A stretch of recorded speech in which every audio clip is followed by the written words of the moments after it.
Welcome back to Trauma Recovery Anonymous, the podcast. My name is Richard and I am your host. We need God in our lives to live and to thrive. For a few months now, I have been experiencing spiritual awakening, dreams, or revelations.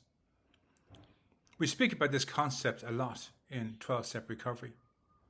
One has a moment of inspiration and sees things differently, possibly for the first time ever. I have had a number of such moments over the past few months around the concept of God and how He is meant to play a role in our lives. As such, I have discussed different observations about God, the power of Christ, and the ability of any individual to perform miracles any day of the week. A big focal point has been anxiety. Last night's spiritual awakening was the idea that when we experience anxiety, or any feeling for that matter, that is God talking to us, trying to warn us of some impending doom or danger.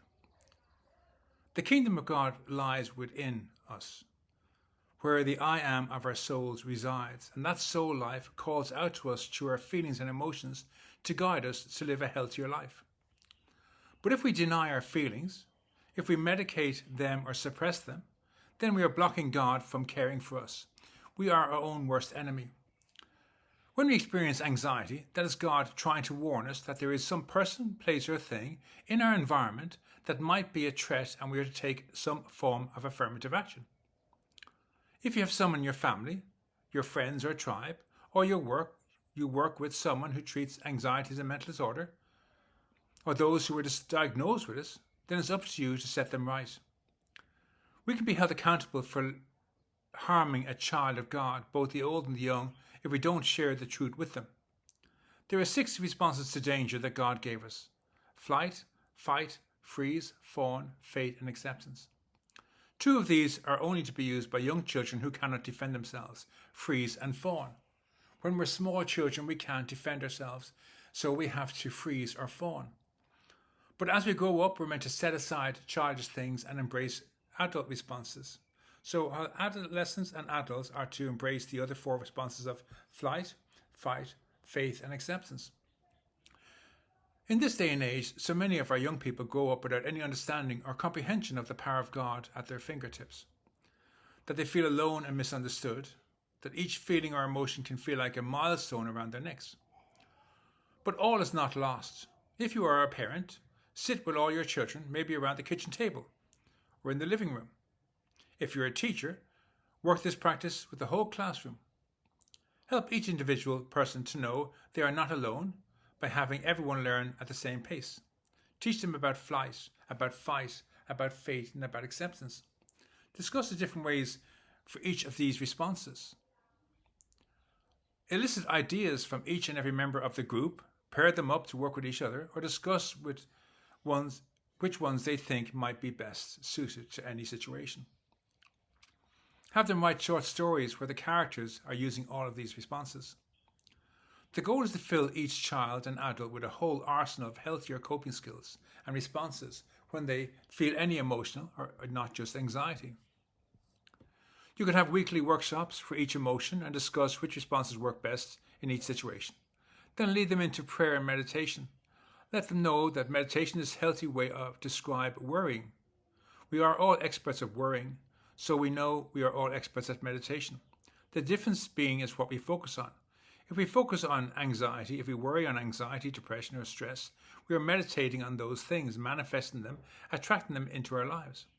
So we want to meditate on all things that's good and healthy, and we do this by trusting our anxiety and making use of those responses we have just learned about. And so we focus on solutions, healthy solutions for flight, fight, freeze, and fawn.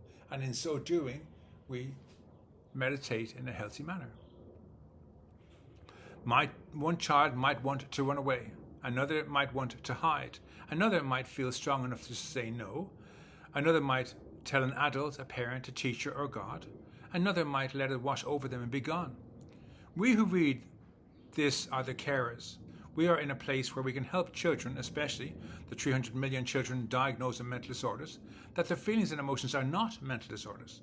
Rather, they are the God-given instincts that they will find them easier to work with and come to depend on if they can allow them to be as part of their solution.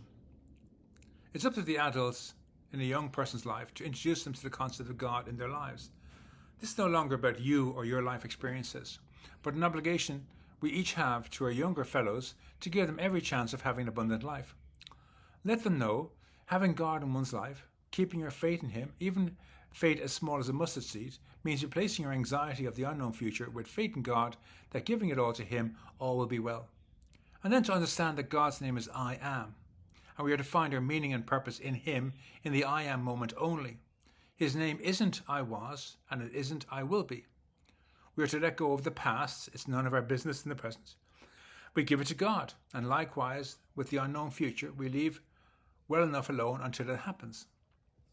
This is the message we are to carry to all persons, adults and child, who worry about the unknown future or regret any of the past events. To not carry this message of hope to those who need it is a terrible crime against mankind and a sin against God. My name is Richard Tierney. This is Trauma Recovery Anonymous. Please take the opportunity to share this with anybody you know suffering with anxiety, stress, and depression. Understand that the solution to anxiety is to replace anxiety with God. Allow God to send 10,000 angels into your life.